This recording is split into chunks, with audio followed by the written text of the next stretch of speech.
अहमद सिद्दीक रिजवी। मज़ीद अच्छी से अच्छी इस्लामिक वीडियो देखने के लिए यूट्यूब चैनल अहमद सिद्दीक रिजवी को सब्सक्राइब करें और दिए हुए बेल वाले आइकॉन को भी प्रेस करें ताकि हर नई से नई आने वाली वीडियो का नोटिफिकेशन आप तक ज़रूर पहुंच सके। शुक्रिया। अस्सलामु अलैकुम वरहमतुल्लाहि वबरकातुहू।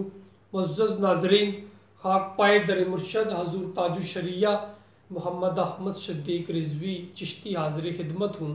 इंशाअल्लाह अज़्ज़ व जल आज हम एक नहायत अहम मौजू पे गुफ्तगू करेंगे कि हमारे माशरे में किन लड़कियों को और किन वजूहात पर जो है वो तलाक जो है वो बहुत ज़्यादा होती है। आज हम इन वजूहात का जिक्र करेंगे कि इन चीज़ों से बचना चाहिए। ये ऐसी चीज़ें हैं जिनकी वजह से हमारे माशरे में है जो है वो तलाक जो है वो बहुत ज़्यादा हो रही है, जो कि एक अल्लाह की बारगाह में और हज़ूर सल्लल्लाहु अलैहि वसल्लम को भी ये अमल नापसंद है। इससे हमें गुरेज करना चाहिए। वो क्या वजूहात है, इन मौज़ूआत पर हम इंशाअल्लाह अज़्ज़ व जल गुफ्तगू करेंगे। सबसे पहले जो चीज़ है, ऐसी लड़कियां जो माँ बाप को नाराज़ करके घर से भागकर जो शादी करते हैं, उन लड़कियों को तलाक सबसे ज़्यादा होती है। आज का जो माशरती हालात जा रहे हैं उसकी वजह ये होती है कि लड़कियां बच्चियां जो होती हैं वो कम ज़हन की होती हैं, उम्र छोटी होती है और जज्बात जो है वो बहुत ज़्यादा होते हैं। इसी तरह जो लड़के हैं उनकी भी उम्र कम होती है, अकल समझ इतनी ज़्यादा नहीं होती। वो जो जज्बात होते हैं, जज्बात में आकर वो प्यार हो गया, वो इश्क में तब्दील हो गया, बाद में माँ बाप को, बहन भाइयों को, सभी को नाराज़ किया, घर से भाग के निकाह किया। निकाह करने के बाद कुछ वक्त गुजरता है और जो है वो जो जज्बात होते हैं वो आहिस्ता आहिस्ता ठंडे पड़ना शुरू हो जाते हैं।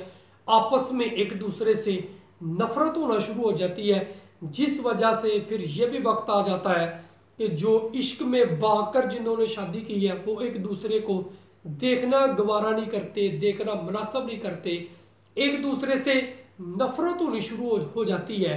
ये एक अहम तरीन वजह है जिन वजूहात पर हमारे माशरे में सबसे ज़्यादा जो तलाक है वो ऐसी लड़कियों को होती है कि जो घर से भागकर निकाह किया जाता है, जिसमें माँ बाप की रज़ा शामिल नहीं होती, जिसमें जो इस्लाम की बताई हुई हदें हैं, हदूद है, उनको क्रॉस किया जाता है।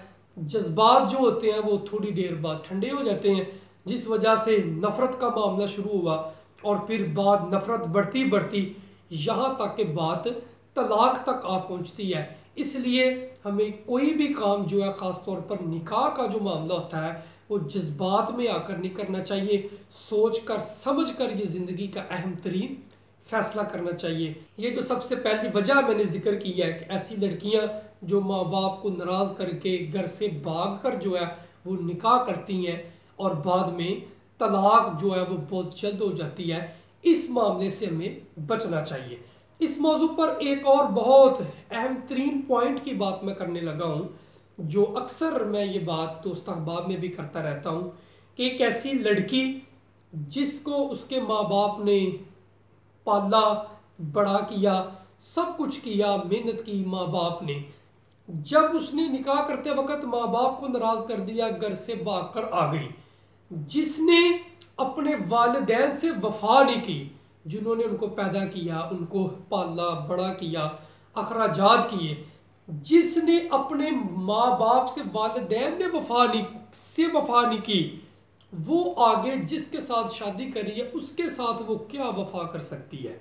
ये बड़ा अहम पॉइंट है जो मैंने जिक्र किया है, इस पे गौर करना चाहिए। जिसने अपने माँ बाप को छोड़ दिया, ठीक है, अपने बहन भाई रिश्तेदारों के साथ, जिसने सबसे बड़ा रिश्ता वालिदैन का होता है, अगर जिसने बाप के साथ वफा नहीं की, माँ के साथ अपने खून का रिश्ता, उसकी वफा नहीं की, तो वो भाग कर शादी करके आगे तुमसे क्या वफा करेगी।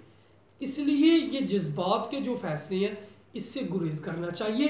अल्लाह रब्बुल इज़्ज़त हमें इससे बचने की तौफीक अता फरमाए। कोई भी मामला है उसमें सोच कर और समझ कर कदम उठाने की तौफीक अता फरमाए। हमें समझ कर सोच कर जो है वो ऐसे कदम उठानी चाहिए। दूसरी वजह जो हमारे माशरे में तलाक की सबसे ज़्यादा बाइस बनती है वो ये वजह है कि जब भी हम रिश्ता करते हैं तो उसमें अगर बहुत जल्दी की जाए, अगर लड़की वाले हैं वो लड़के वालों की और लड़के वाले लड़की वालों की, फैमिली की, लड़के की बैकग्राउंड चेक करना, इससे हम जो है वो बहुत पीछे हो चुके हैं। बस जल्दी जल्दी जी लड़का जर्मनी होता है, लड़का बाहर होता है, वो लड़की को बाहर ले जाएगा, ठीक है। जो लड़का है उसका बड़ा कारोबार है, लड़की बहुत पढ़ी लिखी है, जल्द अज जल्द रिश्ता देखा, 2-4 दिन में हाँ करके शादी कर दी। वो जब बाद में फिर जब तहकीक होती है शादी के बाद राज खुलते हैं कि जी वो लड़के का तो जो अपना वो कुछ भी नहीं है, कोई बार नहीं है, सब मामला ख़राब है।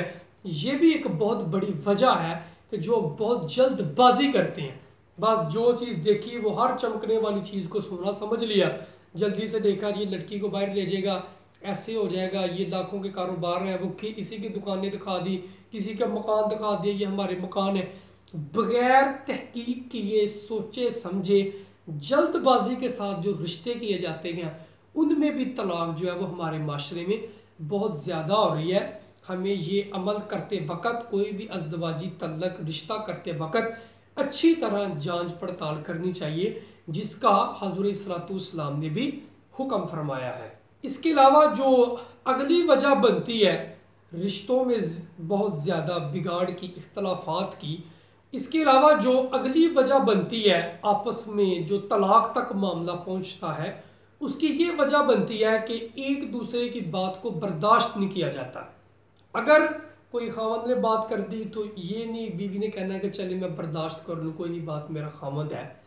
अगर कोई बीवी ने बात कर दी तो खामद बर्दाश्त नहीं करता। हमारे माशरे में मियाँ बीवी के जो आपस के रिश्ते हैं उसमें से बर्दाश्त खत्म हो चुकी है। एक दूसरे की किसी गलती को इग्नोर कर देना या उस पर सब्र कर देना, ये मामला हमारे अंदर ख़त्म हो चुका है। बस थोड़ी सी बात की तो उस पर जी क्या हो गया क्या हो गया, बस थोड़ी सी बात होती है उसको बढ़ा चढ़ा के उसी वक्त सोच के समझ से काम नहीं लेना, बस ज़रा सी बात की उसी बात पे आग बिगोला हो जाना और जज्बाती हो जाना, जिसकी वजह से हमारे माशरे में जो तलाक है वो इस वजह से भी बहुत ज़्यादा हो रही है। एक दूसरे की बात पे सब्र करना या इग्नोर करना, ये मामला जो है ये हमारे अंदर बहुत थोड़ा हो चुका है, जिस वजह से हमारे माशरे में जो है तलाक वो बहुत ज़्यादा हो रही है। इसलिए हमें चाहिए कि अगर कोई इज़्दवाजी मामलात में अगर कोई बीवी की तरफ से गलती हो गई है तो चले बंदा उसको बर्दाश्त कर ले, इग्नोर कर ले, बाद में उसको समझा दे। अगर ऐसा मामलात हम यूज़ करेंगे सब्र वाले, इग्नोर वाले, तो इंशाअल्लाह अज़्ज़ा वजल मामला बेहतर होंगे। मगर बर्दाश्त ना करना, इग्नोर ना करना, उसी वक्त जो है वो मामले को बढ़ा देना, जज्बात में आ जाना, जिस वजह से हमारे माशरे में जो तलाक का रुझान है वो बहुत ज़्यादा हो रहा है।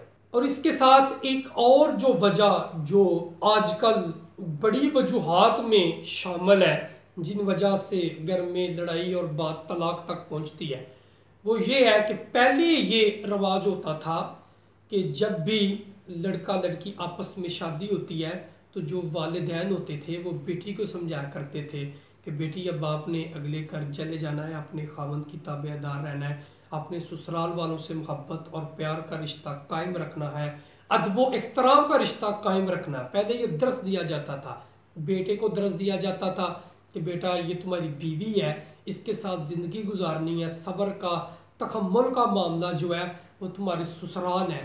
पहले ये था कि दोनों को वालिदैन, अजीज़ व करबा जो ख़ानदान में फैमिली में बड़े होते थे वो समझाया करते थे।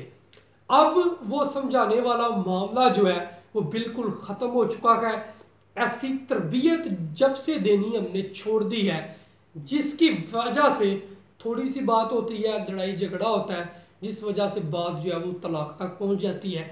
ना बेटी के घर वाले उसको समझाते हैं, ना जो लड़का है उसके घर वाले भी उसको नहीं समझाते। कोई मामला ख़राब हो जाए तो उसमें सब्र किया जाए, तहम्मुल किया जाए। लेकिन ये जब से हमने समझाना छोड़ दिया कि बस एक ही लेक्चर दिया जाता है कि वो एक बात करे, तूने आगे से 20 जवाब देने हैं, अगर बीवी ने कोई बात कर दी तो उसको आगे से 20 जवाब देने, ये वजह है जिसकी वजह से हमारे माशरे में जो तलाक का रुझान है इसी वजह से ज़्यादा होता चला जा रहा है कि वालिदैन शादी से पहले औलाद की तरबियत करना जो है वो आहिस्ता आहिस्ता ये सिलसिला हमारे माशरे से ख़त्म हो रखा है, जिस वजह से जो तलाक का रुझान है वो बहुत ज़्यादा हो रखा है। घरों में लड़ाई फसाद और वो बात जो है वो तलाक तक आन पहुँचती है।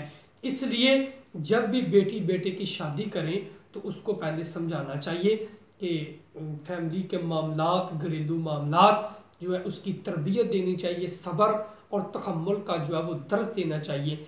ये वजूहत हैं जिनकी बिना पर हमारे माशरे में जो तलाक है वो बहुत ज़्यादा हो रही है।